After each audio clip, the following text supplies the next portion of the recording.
I'm traveling in a land of high-tech and grunge music. Rainforests and deserts, cowboys and Indians, windswept coastlines and more volcanoes than you can shake a stick at. Welcome to the big adventure of the Pacific Northwest.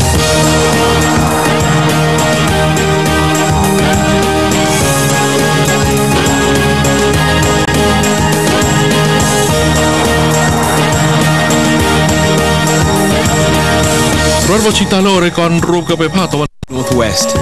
Sparsely populated 160,000 square miles of desert, forest and volcanoes.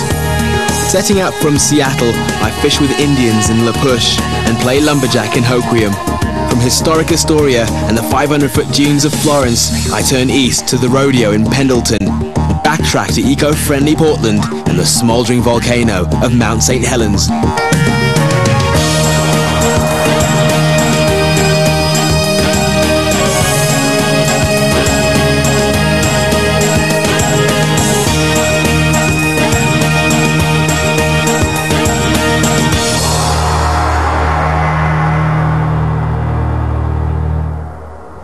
Back in 1851, a small logging community was founded on the Pacific Northwest coast.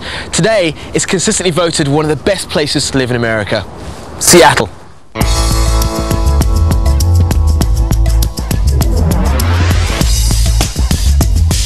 Named after a local native chief, Seattle has grown into one of America's most high-tech and hip cities. It's the home of global corporations and cutting-edge music, while maintaining its historic heritage and small-town quirkiness. This is Seattle's oldest and most popular market, Pike Place. It's been open for business since 1907. Apparently locals rallied to save this place from being torn down and redeveloped in the 1960s. And thank goodness they did, because this food looks amazing.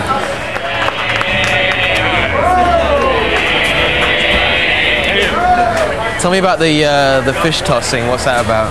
Well, the fish tossing really just started because we're lazy and we work 12 hours a day, so we're tired, and we didn't want to walk the fish from out there to up here, and it's less trips with the legs back and forth if you just stand up there and throw it. What happens if you drop it? Wash it off. Next out here, hold on. Blindfolded. Okay. I dare you.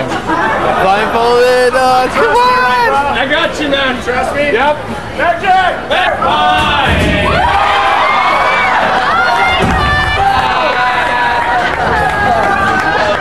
Want to go catch one? Yeah, why not? Uh-oh. Come on, Grandma. TT.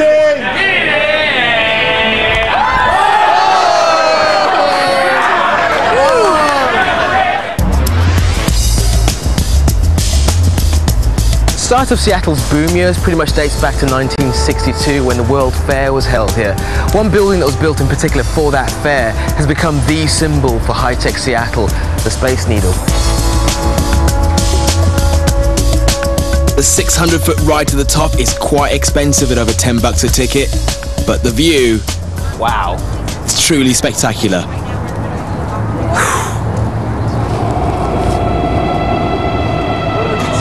Are you wow. Oh. You really have to enjoy your job to do that. Definitely can't be afraid of heights. Yeah. What do? What's this maintenance about? And we try and make it look nice, you know? So, whatever's out here, we pick it up. Is it quite scary? Yeah. I mean, it's scary just watching you. Right? Yeah. Don't do that, please. That's crazy. I can't do that. Don't do that, man. Yeah, you're freaking me out now. It scares the heck out of me to do what he's doing. Ah! A remarkable number of world-beating high-tech corporations are actually based here in Seattle, most famously, of course, Microsoft. But there is one company whose influence on the city has been absolutely huge. Boeing!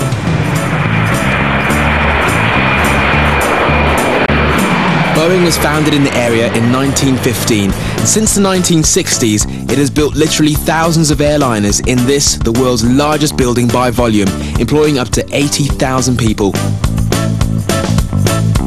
More recently, a major new influence on Seattle life has come from Microsoft billionaires, as here at the Experience Music Project. This place is the brainchild of Microsoft's co-founder Paul Allen, who's a huge Jimi Hendrix fan. It houses a big collection of musical memorabilia, but its main aim is to encourage people to make their own music. Great. Jimi Hendrix was born in Seattle, and his influence has helped it become a hotbed of musical talent. Jimi Hendrix, eat your heart out. Actually, it's not me. It's all just computers. But it sounds way better like this.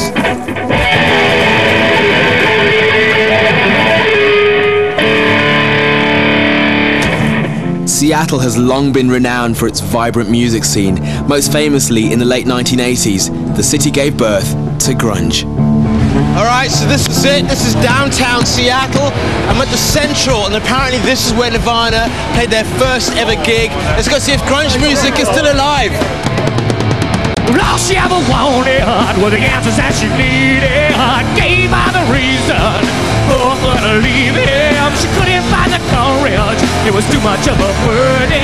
She didn't have the heart to ever hurt him. Tonight, continuing the legacy, these are local heroes, Payne's Run. And the grunge scene here, is it still alive and well, or is it kind of dying out? I think it's alive in a different way. It's a little heavier, I think, than what it used to be. And, so it's a different sound, but it's still from the roots of grunge, though. Right. The music's like really big in Seattle, yeah. A lot of good bands out there, that's for sure. It's they always say you can throw a rock and hit somebody that's in a band here in Seattle. So. Moving on from Seattle, the scenic way to leave is by ferry. Crossing Puget Sound, I'll skirt the mountainous Olympic Peninsula to meet the Indians of La Push before some lumberjack lunacy in Hoquiam. The Olympic Peninsula is a glorious land of towering mountains, primeval forest, and stunning beaches. You can't go any further west on the United States mainland than this. I've made it to the edge of the mighty Pacific Ocean at La Push. This is the ancestral home of the Native American Killiot tribe, and what an amazing place to live. What I love about the Pacific Northwest is it's the nature, the people. There's a lot to see, a lot to do. You can meet the Native Americans. And she's right. I went fishing with my Killiot friend, Deanna. Yale, yale, yale, lowe.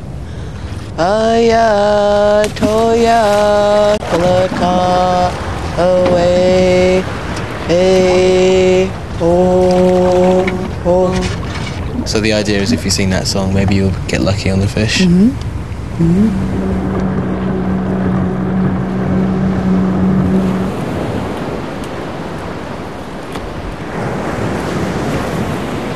Deanna is showing me a very traditional and specific way of preparing the salmon for cooking. How long has your tribe been cooking fish like this, or is it just you? For centuries and centuries, as far as I know. I knew when I was 10 years old from my grandmother. I started cooking this when I was 10. And she taught you how to do it? Yes, yeah. And now you've taught me? Yeah, good. Right. Yeah. Woo! This is so good. Yeah, you know, I always enjoy salmon with my fingers. It's amazing that with all this space, the Killiot have been left with a reservation of just 1 square mile. It's hard to drag myself away, but I'm heading south through the old-growth forest to see another side of Washington country life. I'm wide awake and going to a party. This is the logging town of Hoquiam, and I've come to take part in the annual Loggers Playday.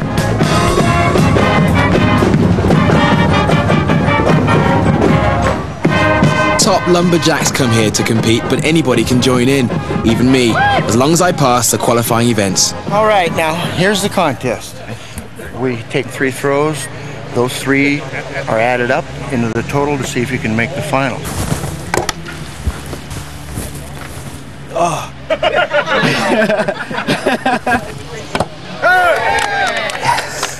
All right, that's it. That's my first event, the axe throwing event, and I obviously didn't qualify because I didn't hit the target enough times, but it's pretty fun. It's quite nerve-wracking, everybody watching you like that.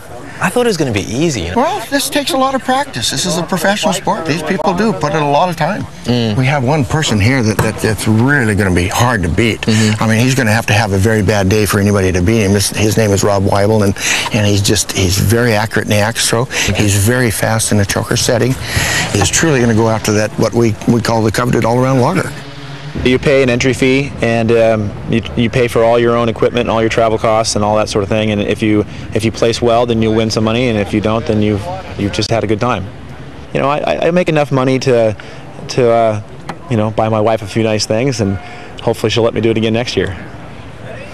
Here we go. Good luck, Sammy. My second event is choker setting, in which you have to tie a cable, which naturally enough is called a choker, around a log and get back to where you started before your opponent does. You're hooked, you're hooked. Amazingly, I'm in the lead. Come on, Sam! Come on, Sam! Come on, Sam! Nice and Oh well, I knew it was too good to be true.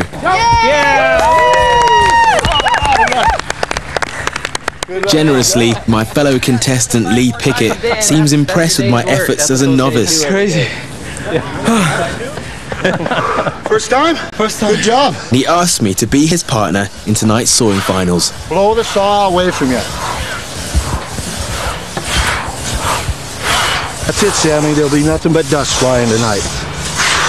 Good job. Well, yeah, Lee, this was your idea. Do you think we're going to do well? I mean, we're going to do good. We're going to make a show. Yeah? We're going to do our best. That's what we're going to do. That's what I like to do. Thank you. All right, thank you. How can we get more perfect than that? In the mark, on your mark, get set, go!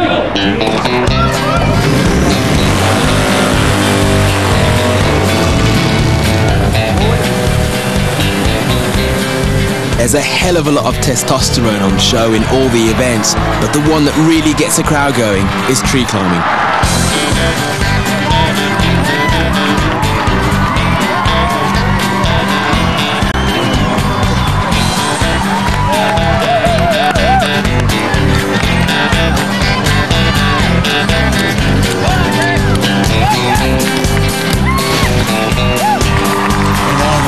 This is very dangerous when you go up those trees. People have lost their lives right here in this park. Really? I mean, it's a very regretful thing. This is the one that the people in the stands do not identify with. They can say, I can do all of these, but I cannot go up that tree because I'm not going to put my life on the line to do that.